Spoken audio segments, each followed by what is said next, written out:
Hello everyone out there, my name is Tushir Jain and I welcome you all to my channel Money Plant. I hope you all are doing very good.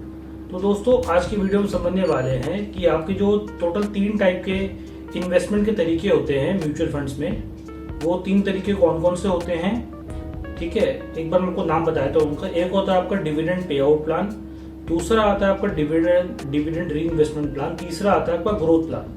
तो इन तीनों plans के मतलब क्या होते हैं, इन तीनों plans में क्या क्या डिफरेंस है एंड मेरी अकॉर्डिंग आपको इसमें से कौन सा प्लान सेलेक्ट करना चाहिए अगर आप किसी म्यूचुअल फंड स्कीम में इन्वेस्ट करने जा रहे हैं तो गाइस चलिए वीडियो को चालू करते हैं। 3 टाइप के मैंने आपको म्यूचुअल फंड की स्कीम के तरीके बता दिए। सबसे पहले तो dividend pay out plan, dividend री इन्वेस्टमेंट प्लान एंड आपका ग्रोथ प्लान। इन तीनों प्लान में जो आपका पोर्टफोलियो रिटर्न बन के आएगा, ओवरऑल रिटर्न जो बन के आएगा इन तीनों प्लान्स का, वो आपका सेम ही रहने वाला है। फर्क यहाँ पे आता है कैश के इनफ्लो एंड आउटफ्लो में, मतलब किस प्लान में आप पैसा लगा सकते हैं, किस में निकाल सकते हैं, उसमें फर्क आएगा।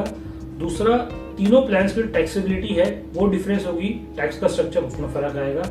तीसरा, इसमें जो नंबर ऑफ यूनिट्स होंगे हर एक प्लान में वो आपके डिफरेंट रहेंगे। एंड चौथा, जो पोस्ट टैक्स रिटर्न्स मिलेंगे आपको वो डिफरेंट रहेगा। ओवरऑल रिटर्न तो सबका सेम बैठेगा, देखा है तो प्री टैक्स वाला जो होगा। Difference in cash flow, number of units, taxability and post tax returns. ठीक है, इन सब में डिफरेंस आएगा। अब चलिए हम एक एक करके हर एक प्लान को समझने की कोशिश करते हैं कि हर एक प्लान में मतलब क्या कुछ फीचर्स हैं, वो किस तरीके से डिफरेंशिएट करता है। सबसे पहले इसमें आता है आपका dividend pay out plan. Dividend pay out plan जिस तरीके से आपका नेम ही इसमें स्पेसिफाई कर रहा है कि इसमें आपको डिविडेंड जो है म्यूचुअल फंड स्कीम वो टाइम टू टाइम आपको पे करती रहती है। जब डिविडेंड पे होगा तो वो ऑटोमेटिकली आपके एक स्पेसिफाइड टाइम के बाद आपके बैंक अकाउंट में आपको रिसीव हो जाएगा। इसमें जो आपकी नंबर ऑफ यूनिट्स हैं वो आपकी चेंज नहीं होंगी। जितनी नंबर ऑफ यूनिट्स आप परचेज सेल करेंगे उतनी इसमें यूनिट्स आपकी रहने वाली है। कोई एडिशनल यूनिट्स आपको इसमें म्यूचुअल फंड स्कीम द्वारा नहीं दी जाएंगी। ठीक है, इसमें जो आपको डिविडेंड आपके बैंक अकाउंट में रिसीव हो गया उसको टैक्स किया जाएगा आपके एग्जिस्टिंग टैक्स स्ट्रक्चर के हिसाब से। जितना फंड ने आपको डिविडेंड डिक्लेयर किया उतने ही रेट से जो उसका नेट एसेट वैल्यू है यानी कि एनएवी वो डिक्रीज हो जाएगा। ठीक है, जिस रेट पर डिविडेंड डिक्लेयर हुआ एनएवी डिक्रीज हो गया आपका। अब जब एनएवी डिक्रीज हो गई है, आफ्टर डिविडेंड वाली एनएवी को बोलेंगे हम x dividend NAV. Before dividend वाली एनएवी को बोलेंगे हम कम डिविडेंड एनएवी, मतलब उसमें पहले डिविडेंड इंक्लूडेड है, उस वाली एनएवी में जब डिविडेंड डिक्लेयर हो गया तो वो एनएवी बन जाएगी आपकी एक्स डिविडेंड एनएवी। ठीक है, ये मैंने आपको एक ब्रीफ में बता दिया कि आपका डिविडेंड पे आउट प्लान के अंदर क्या होता है। फिर नेक्स्ट हमारा आता है डिविडेंड री इन्वेस्टमेंट प्लान। नेम स्पेसिफाई कर रहा है कि इसमें डिविडेंड को कहीं ना कहीं पर री इन्वेस्ट किया जा रहा है आपके प्लान में। तो देखते हैं इसमें क्या होता है। सबसे पहले इसमें फंड जो आपका डिविडेंड तो डिक्लेयर करेगा एज यूजुअल, डिविडेंड मिल गया आपको। बट इसमें डिफरेंस ये है कि डिविडेंड इसमें आपको आपके बैंक अकाउंट में ना मिलकर आपके ही म्यूचुअल फंड में दोबारा उस डिविडेंड को इन्वेस्ट कर दिया जाएगा, री इन्वेस्ट कर दिया जाएगा। ठीक है, जैसे कि मैंने पहले भी बताया था कि जितना कोई भी फंड डिविडेंड डिक्लेयर करता है उतने ही अमाउंट से उसकी एनएवी डिक्रीज हो जाती है, वो आपकी बन जाती है एक्स डिविडेंड एनएवी। ठीक है, अब इस फंड में स्पेशल फीचर क्या है कि जो आपको डिविडेंड मिला था उस डिविडेंड को जो आपका म्यूचुअल फंड है वो री इन्वेस्ट करेगा आपकी एक्स डिविडेंड एनएवी की वैल्यू पर। ठीक है, फॉर एग्जाम्पल आपका मैं एक एग्जाम्पल के थ्रू आपको बता रहा हूँ, थोड़ा जो पॉइंट है वो क्लियर कर दूं मैं आपको। एक्स्ट्रा यूनिट्स जो आपको मिलेगी वो आपको डिविडेंड पर मिलेंगी अपने on the basis of that x dividend NAV value. ठीक है, फॉर एग्जाम्पल आपको अगर इसमें 2 रुपए का डिविडेंड मिला पर यूनिट एंड इन्वेस्टर के पास इसमें 100 यूनिट्स है, किसी भी उसकी मतलब फंड के 100 यूनिट्स है, आपको इसमें 2 रुपए पर यूनिट का डिविडेंड मिला तो आपको 200 रुपए का डिविडेंड हो गया। एंड डिविडेंड डिक्लेयर करने के बाद फंड की जो एक्स डिविडेंड एनएवी थी वो आ गई आपकी 20 रुपीज की। ठीक है, अब आपको जो इसमें एक्स्ट्रा यूनिट्स दी जाएंगी वो आपको डिविडेंड के अमाउंट यानी 200 रुपीज का डिविडेंड होगा आपका, 2 rupees per unit into 100 units, 200 का dividend divided by your x dividend NAV which is of 20 rupees.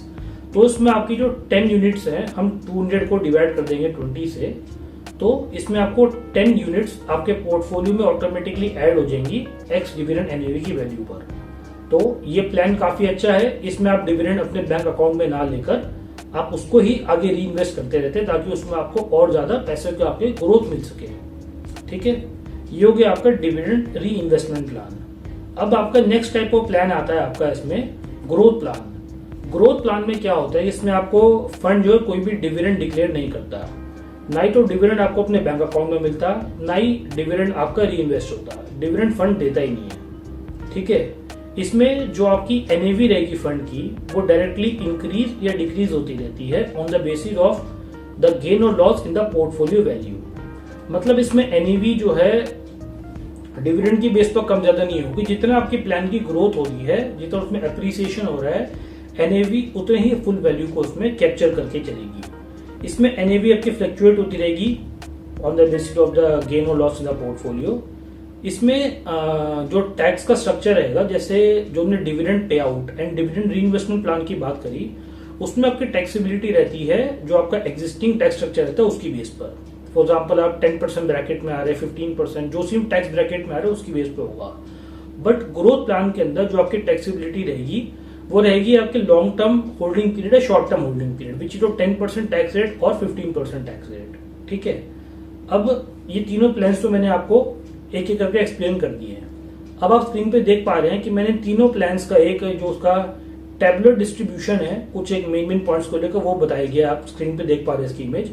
इसमें पहला आता है हमारा डिविडेंड पे आउट प्लान, फिर दूसरा डिविडेंड री इन्वेस्टमेंट प्लान, तीसरा आता है आपका ग्रोथ प्लान। इन तीनों प्लान्स में मैंने कुछ एक पर्टिकुलर सेलेक्ट किए जिसके बेस पे मैंने इन तीनों को डिस्टिंग्विश करा है। पहला पॉइंट है इसमें डिविडेंड रिसीव्ड और नॉट। पहले जो डिविडेंड पे आउट प्लान है उसमें डिविडेंड आपको अपने बैंक अकाउंट में मिलेगा। डिविडेंड री इन्वेस्टमेंट में आपको बैंक अकाउंट में पैसा नहीं मिलता बट डिविडेंड मिलता है। ग्रोथ प्लान में आपको कोई भी डिविडेंड का स्कोप नहीं होता। सेकेंड पॉइंट आता है आपका टैक्सेबिलिटी ऑफ डिविडेंड। जो डिविडेंड पे आउट में डिविडेंड टैक्स होता है आपका टैक्स स्ट्रक्चर पर, डिविडेंड री इन्वेस्टमेंट में भी डिविडेंड टैक्स होगा टैक्स स्ट्रक्चर पर, एंड ग्रोथ ऑप्शन में डिविडेंड है ही नहीं तो टैक्सेबिलिटी ऑफ डिविडेंड का सवाल ही नहीं आता है इसमें। फिर थर्ड पॉइंट आता है आपका increase in number of units. Dividend pay out plan में यूनिट्स तो इंक्रीज नहीं होंगी क्योंकि यूनिट्स आपकी वही रहने वाली है। इसमें एडिशनल यूनिट्स फंड आपको उसमें कोई भी प्रोवाइड नहीं करके देगा। डिविडेंड री इन्वेस्टमेंट के अंदर आपकी यूनिट्स एडिशनल मिलेंगी क्योंकि इसमें आपको डिविडेंड का पैसा जो है फंड्स री इन्वेस्ट करते रहते हैं, तो इसमें आपकी इंक्रीज इन नंबर यूनिट्स होंगी। ग्रोथ ऑप्शन में भी यूनिट्स तो एक्स्ट्रा नहीं मिलती है आपको, आप चाहे तो उसमें पैसा खुद से एक्स्ट्रा लगा सकते हैं। Fourth and last point of differentiation इसमें है एनएवी चेंज का। ठीक है, डिविडेंड पे आउट के अंदर एनएवी डिक्लाइन हो जाएगी to the extent of dividend declared.